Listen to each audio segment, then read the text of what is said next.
Thumb. 1871, the richest city, the desert destroyed. What if a city could rise from bare desert almost overnight? Promise unimaginable wealth, and then vanish so completely that silence itself became its only witness. In the early years of the American West, few places embodied that dangerous illusion more perfectly than Ryolite. Long before its streets cracked and its buildings hollowed out under the Nevada sun, this was a name spoken with excitement, greed, and certainty. Newspapers called it the next great metropolis of the desert. Investors described it as inevitable. Prospectors swore the ground itself was cursed with too much gold to ignore, and for a brief, blinding moment, everyone believed them.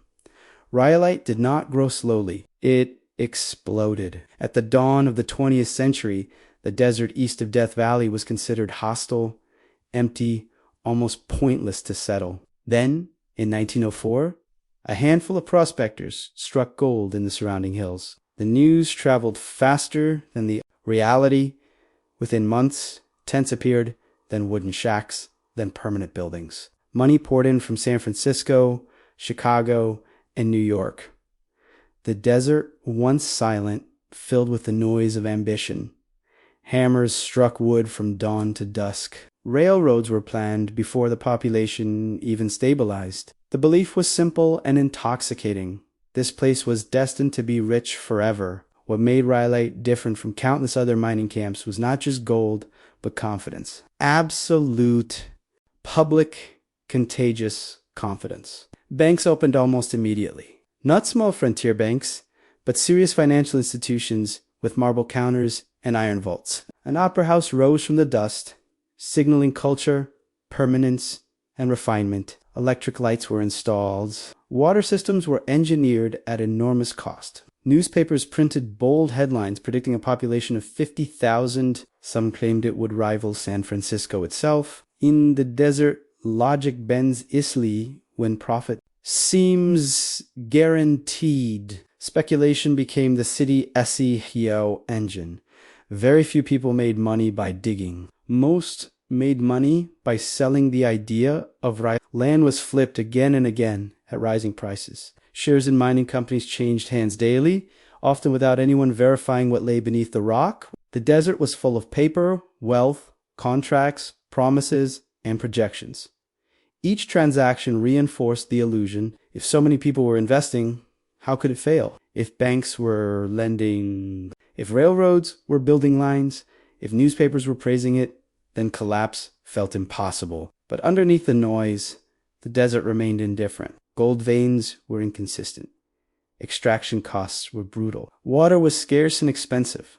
Supplies had to be hauled across vast distances. Every building, every light, every brick came at a price far higher than anyone wanted to admit. The city's foundation was not stone or steel, but belief. And belief, no matter how widespread, is fragile when reality begins to push back. The people who arrived in Ryolite were not fools. They were clerks, engineers, families, gamblers, widows, and veterans of other boom. Many had seen success elsewhere. Others were desperate for a second chance. They built homes, opened shops, sent for their children.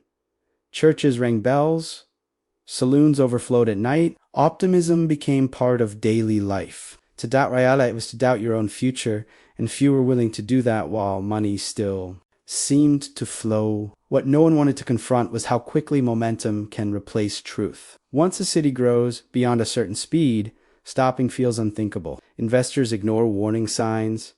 Newspapers soften bad news. Local leaders reassure rather than question. In Ryolite, every new building was taken as proof that the city was real, stable, permanent. Few asked whether the mines could truly sustain what was being built above them. Fewer still asked, what would happen if the money stopped? Because in the desert, when belief collapses, there is nothing beneath it to soften the fall. No surrounding farms, no alternative industries, no reason for people to stay once the promise breaks. Ryolite was racing forward, faster than facts, faster than geology, faster than common sense. And that speed itself was the first warning sign, even if no one recognized it at the time. Before the silence, before the abandoned streets and empty windows, Ryolite was a masterpiece of human confidence. A city built on expectation, fed by speculation, and protected by collective denial. And as you'll see next, the forces that made it grow so fast were the same forces that quietly prepared its collapse, long before the first building was ever abandoned. If this story is already making you question how a city like Ryolite could rise so fast on nothing but belief, take a moment to pause and think about it. Understanding these patterns is essential, because the same forces that built this city have repeated themselves many times throughout history. Leave a comment sharing what surprised you most so far, or what you think people in Ryolite failed to see in time. If this kind of deep investigation into forgotten cities and hidden historical collapses matters to you, make sure to leave a like and check if you are subscribed to the channel. Your engagement helps keep stories like this alive. When people talk about Ryolite, they often describe it as a gold rush town, but gold alone does not explain what happened there. The true fuel of the city was speculation, a powerful force that can turn rumors into reality and optimism into a collective trance. By the time most residents arrived, the idea of Ryolite was already larger than the gold buried beneath it. Investors were not buying, they were buying the future, or at least the version of the future being sold to them. Newspapers played a crucial role. Headlines across the country framed Ryolite as unstoppable. Articles described rich veins, limitless potential, and a city destined to dominate the region. Few journalists had visited the mines themselves. Fewer still questioned production figures supplied by mining companies with everything to gain. In an era before strict financial regulation, promotion blurred easily into deception. Optimistic estimates became accepted facts. Each article pulled in more capital, and each new investor validated the story for the next. Politicians and local officials added another layer of credibility. Endorsements came quickly. Infrastructure promises followed. Railroads announced expansions, not because they had verified long-term viability, but because momentum demanded participation. To stay out was to risk missing the next great boom. Banks extended credit freely, assuming tomorrow's profits would cover today's loans. In this environment, caution looked like ignorance, and skepticism felt almost immoral. Speculation reshaped daily life. Property value skyrocketed in weeks.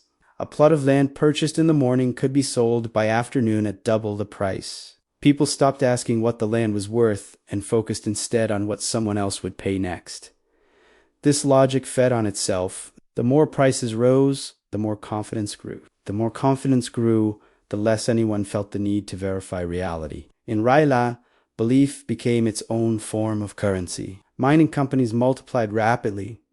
Many existed only on paper. Checks were sold aggressively, backed by glowing reports and selective samples of investors far from the desert imagined underground wealth without understanding extraction costs, geological inconsistencies, or the harsh logistics of operating in such an unforgiving environment. Few realized that even rich gold veins mean little if processing costs exceed returns. In Ryolite, this inconvenient truth was quietly ignored. What made the situation especially dangerous was how quickly institutional trust replaced personal judgment. If banks were lending, people assumed the risk had been assessed. If railroads were building lines, they assumed profitability was guaranteed. If politicians praised the city, they assumed stability was inevitable. Responsibility dissolved into the crowd. No single decision maker felt accountable because everyone was participating. This diffusion of responsibility is what allows bubbles to grow far beyond reason. The desert itself offered no immediate contradiction. Gold did exist. Money did circulate. Buildings rose. Workers were paid for a time. Reality appeared to support the narrative, but this surface-level success masked deeper structural weaknesses. Most mines were shallow or inconsistent. Water shortages drove up costs daily. Transportation delays inflated expenses. Profit margins narrowed quietly while confidence remained loud. Speculation also distorted human behavior. People who might have built sustainable businesses instead chased fast profits. Long-term planning felt unnecessary when wealth seemed imminent. Risk-taking was praised.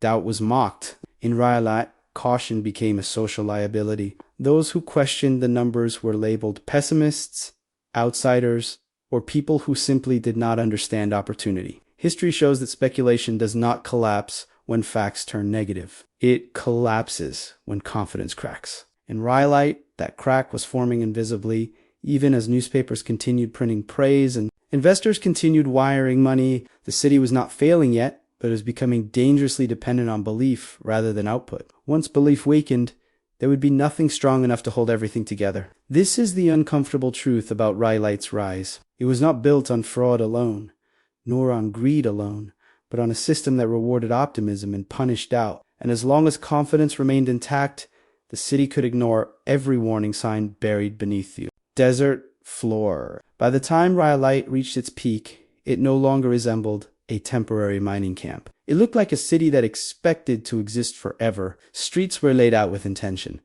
Sidewalks were poured in concrete. Brick buildings replaced wood almost overnight, a symbolic declaration that this place was permanent, civilized, and immune to the fate of lesser boom. The speed of construction was breathtaking, but speed itself became the city's most dangerous illusion. Within just a few years, Ryolite boasted multiple banks, a stock exchange, hotels with hundreds of rooms, schools, hospitals, churches, and one of the most extravagant opera houses in the region.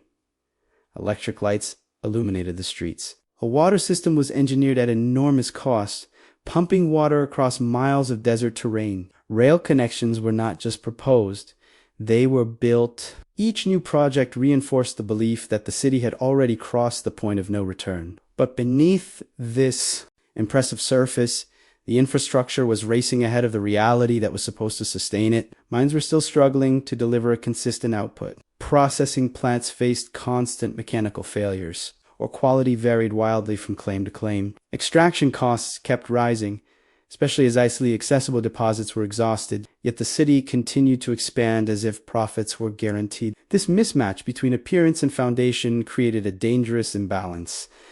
Hotels were constructed before demand was stable. Businesses opened, assuming a permanent population that had not yet proven it would stay. Banks issued loans backed more by optimism than by production data.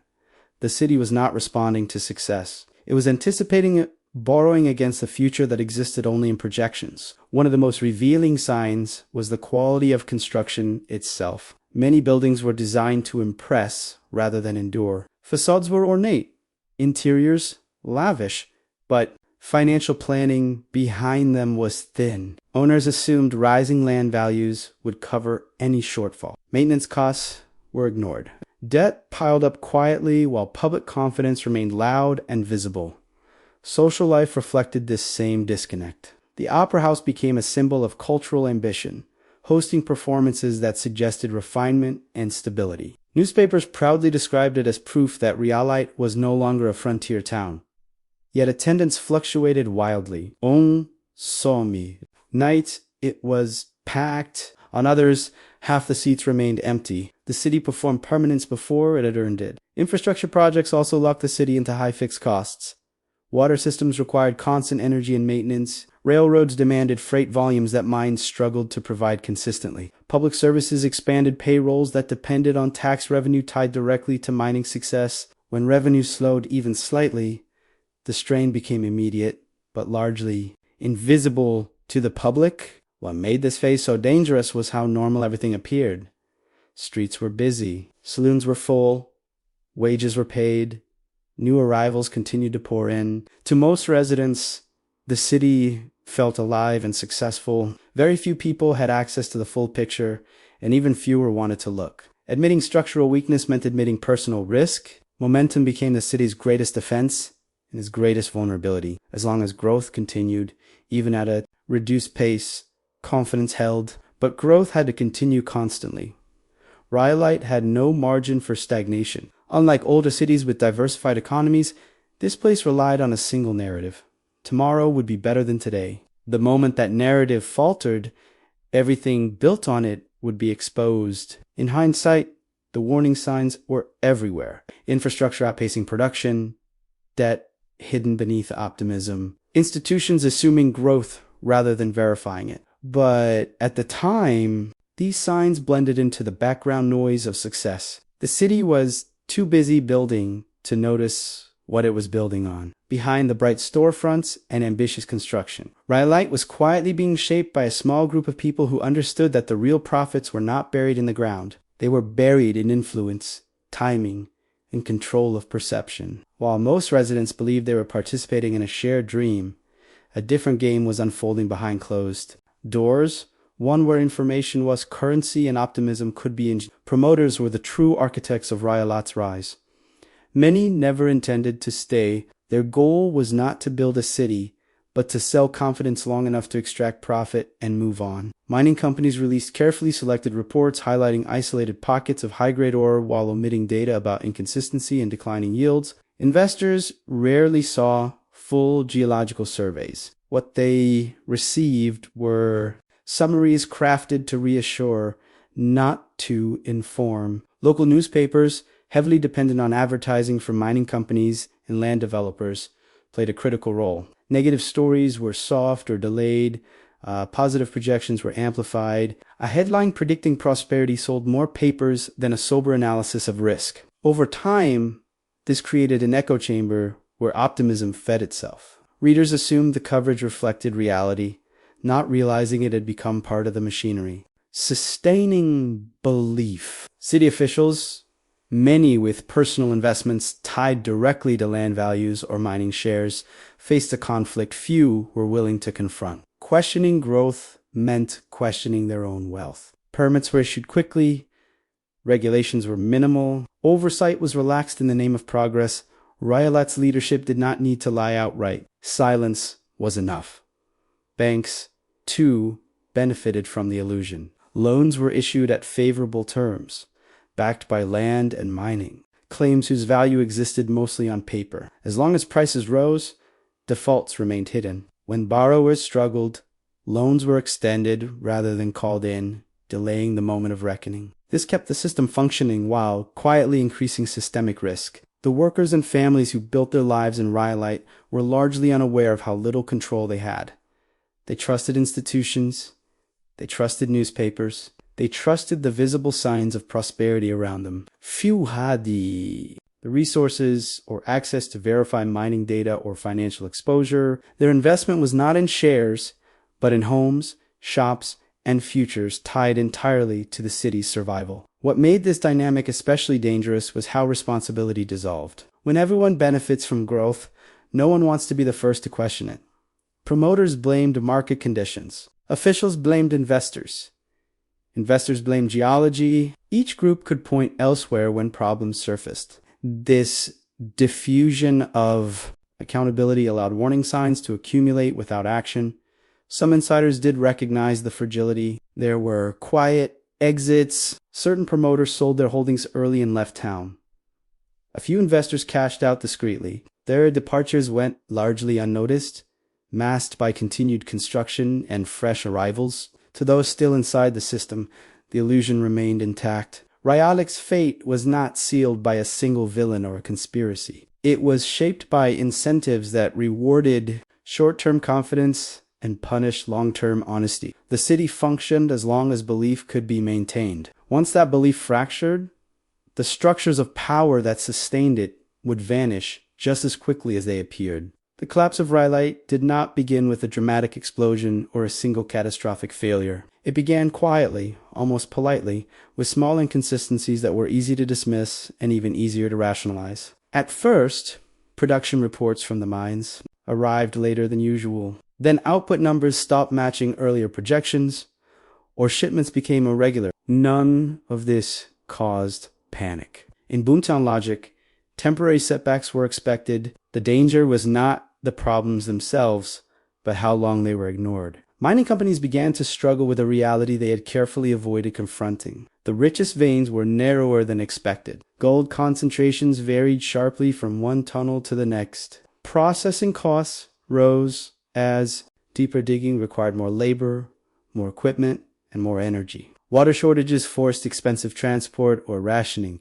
Each ounce of gold cost more to extract than the last. Profits thinned quietly while optimism stayed loud. At the same time, operating expenses across the city surged. Businesses faced rising rents. Banks demanded interest payments that no longer aligned with real cash flow. Infrastructure projects locked the city into fixed costs that did not adjust when revenue slowed. The water system still needed fuel. Railroads still required minimum shipping volumes. Public services still expected funding. The city had built itself into a corner where even a slight slowdown carried serious consequences. The first visible cracks appeared in the financial sector. Small mining companies failed quietly. Their closures were framed as isolated incidents, not symptoms. Stock values dipped, then stabilized, then dipped again. Promoters reassured investors that consolidation was natural, even healthy. They claimed weaker operations were being weeded out, so stronger ones could thrive. Many wanted to believe this narrative because the alternative was terrifying. Businesses began closing earlier at night. Hotel occupancy declined. Merchants extended credit to customers who could no longer pay reliably. These changes were subtle, noticeable only to those paying close attention. To outsiders, Ryolite still looked alive. Buildings still stood. Trains still arrived. The illusion held just long enough to prevent collective action. Confidence finally began to erode when larger mining operations showed strain. When companies once considered untouchable reduced payrolls or delayed expansion, whispers spread. Investors started asking questions they had avoided for years. Newspapers cautiously adjusted their tone. Words like uncertainty and reevaluation appeared where certainty once dominated. This shift, though small, was devastating in speculative systems. Confidence does not fade gradually, it snaps. Once trust weakened, capital moved quickly. Investors withdrew funding. Banks tightened lending. Projects stalled overnight. Construction sites fell silent. Workers were laid off with little warning. Families who had arrived chasing opportunity now faced impossible choices. Without new money flowing in, the city's economic engine seized almost instantly. What followed was not chaos, but a slow, painful realization. Ryolite had grown too fast, borrowed too aggressively, and depended too completely on belief. The systems that sustained it were never designed to survive doubt. And as doubt spread, the desert reclaimed what optimism had briefly borrowed. Once the flow of capital slowed, the desert revealed how unforgiving it had always been. Ryolite had never been sustained by the land itself, only by money moving through it. When investors pulled back and banks tightened credit, the city's fragile ecosystem collapsed with terrifying speed. There was no gradual adjustment, no soft landing. The system simply stopped working. Railroads reduced service almost immediately. Without consistent freight volumes from the mines, routes became unprofitable. Fewer trains meant fewer supplies. Food prices rose. Fuel became harder to secure. Businesses that relied on steady shipments found their shelves empty. What had once felt like a connected modern city suddenly felt isolated again, cut off by the same distances it had briefly. Conquered, layoffs spread rapidly. Mining companies shut down entire operations rather than operate at a loss. Workers were dismissed with little notice and no safety net. Families who had invested everything in the city were forced to make impossible decisions. Stay and hope something changed, or leave with what little they could carry. Many waited too long, clinging to the belief that the downturn was temporary. The desert does not reward hesitation. Property values collapsed almost overnight. Buildings that had sold for fortunes were suddenly worthless. No buyers appeared. Banks refused to lend. Mortgages became traps rather than assets. Some residents simply walked away, leaving homes unlocked, furniture inside, dinner plates still on tables. The silence spread street by street. Local government unraveled just as quickly. Tax revenue vanished. Public services shut down. Schools closed. Utilities failed. The water system that had once symbolized progress became too expensive to operate. Street lights went dark. Ryolite, once loud with ambition, entered a phase of eerie quiet broken only by wind and shifting sand. What made the collapse especially brutal was the lack of alternatives. Unlike cities near farmland or trade routes, Ryolite had no secondary economy to fall back on. There was no reason to stay once the mines stopped and the money fled. The desert offered nothing except survival at a basic level, and even that demanded resources most no longer had. The exodus was not organized. It was chaotic, personal, and deeply human. Families left at dawn to avoid saying goodbye. Businesses closed without notice. Churches rang bells to empty streets. Some stayed behind out of stubborn hope, others out of poverty, unable to afford departure. For those who remained, each passing week made the city feel less real, as if it were already becoming a memory. Ryolite did not die in a single moment. It emptied out. The collapse moved faster than any rescue could arrive. What had taken years to build unraveled in months. And once the last wave of optimism faded, the desert reclaimed its silence, leaving behind structures that no longer had a purpose. After the last families left and the final businesses closed, Ryolite did not simply disappear. It transformed. The city shifted from a living place into a landscape of ruins, and almost immediately, stories began to grow around what remained. Empty buildings became symbols. Silence invited interpretation, and where facts faded, legends rushed in to fill the gaps. Travelers passing through the desert spoke of a city frozen in time. Windows stared out like empty eyes. Walls cracked under heat and wind. Entire blocks stood intact, yet lifeless, as if their occupants had vanished amid this eerie stillness fueled rumors. Some claimed Ryolite was cursed from the beginning, that the desert itself rejected human ambition. Others whispered about secret deals, hidden gold, or deliberate sabotage meant to ruin competitors and erase evidence.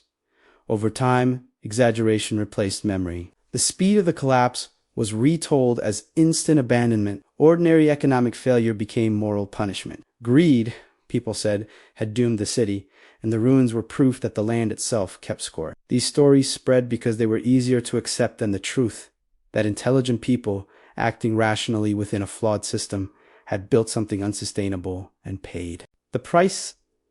Physical decay reinforced the myths. Fires destroyed some structures. Others were stripped for materials by scavengers. Nature worked patiently. Roofs collapsed. Floors gave way.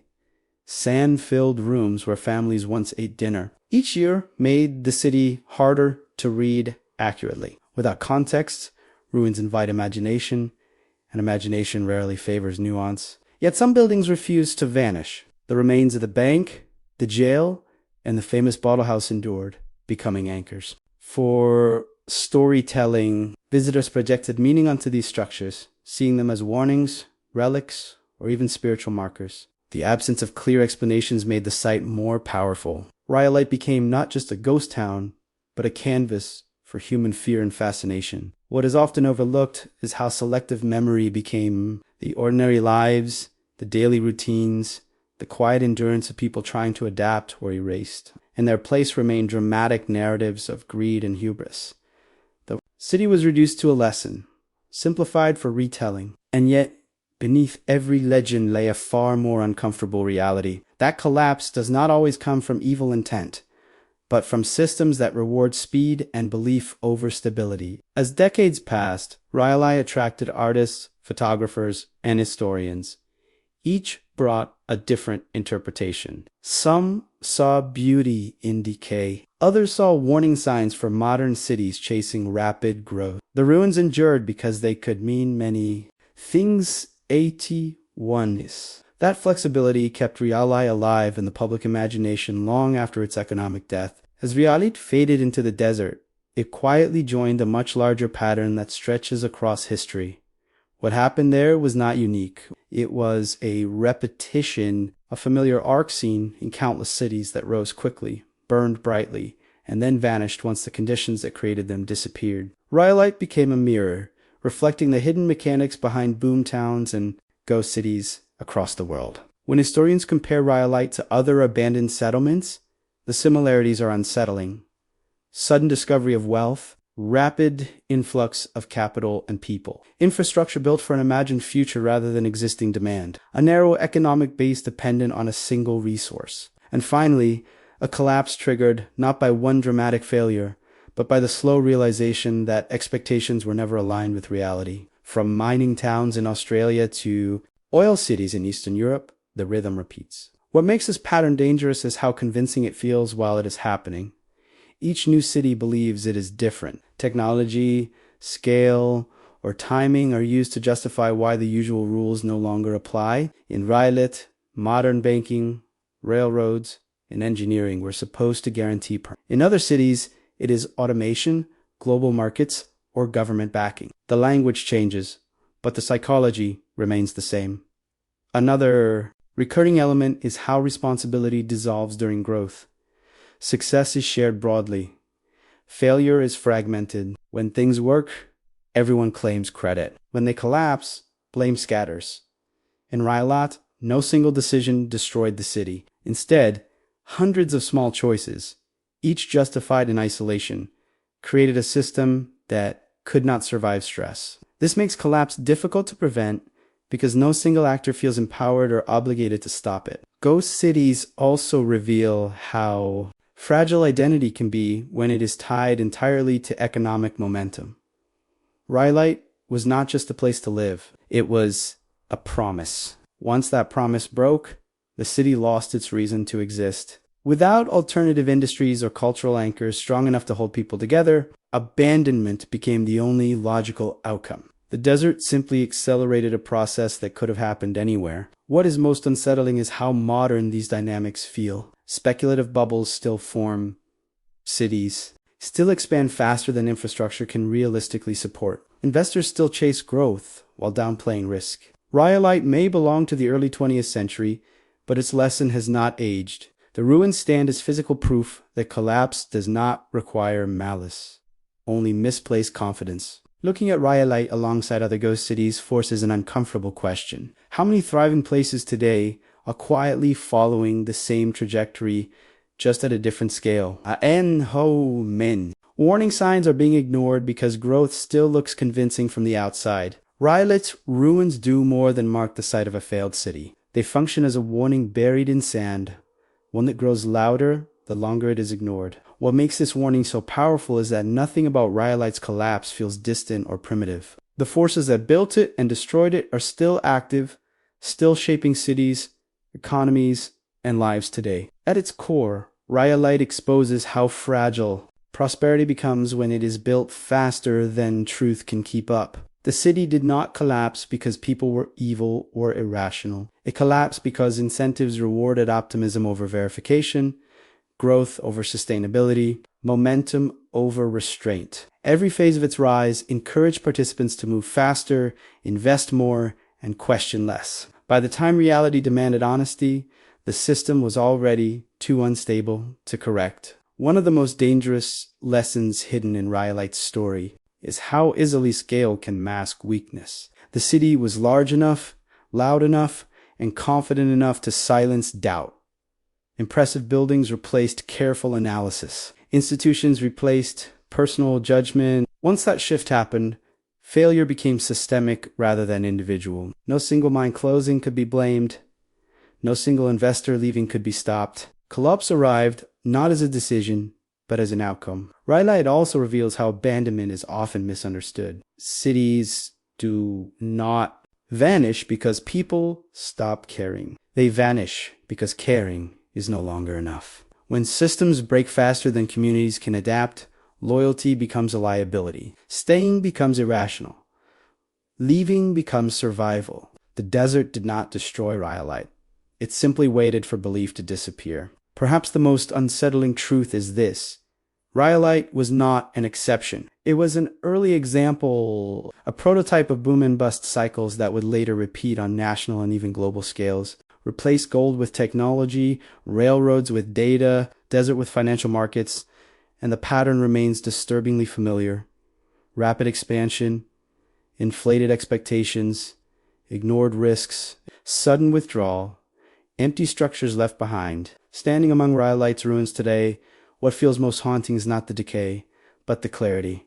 With distance, the warning signs are obvious. In real time, they were invisible to those inside the system. That is the final lesson buried beneath the sand.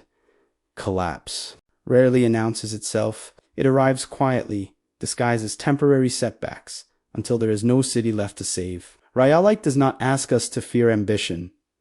It asks us to question it, to slow down long enough to examine what supports growth and what merely appears to. Because when cities collapse alone, they leave behind more than ruins. They leave behind questions we ignore at our own risk. If you stayed until the end of the story, it means this city left an impression on you. Take a moment to leave a comment sharing your theory about what truly doomed Ryolite.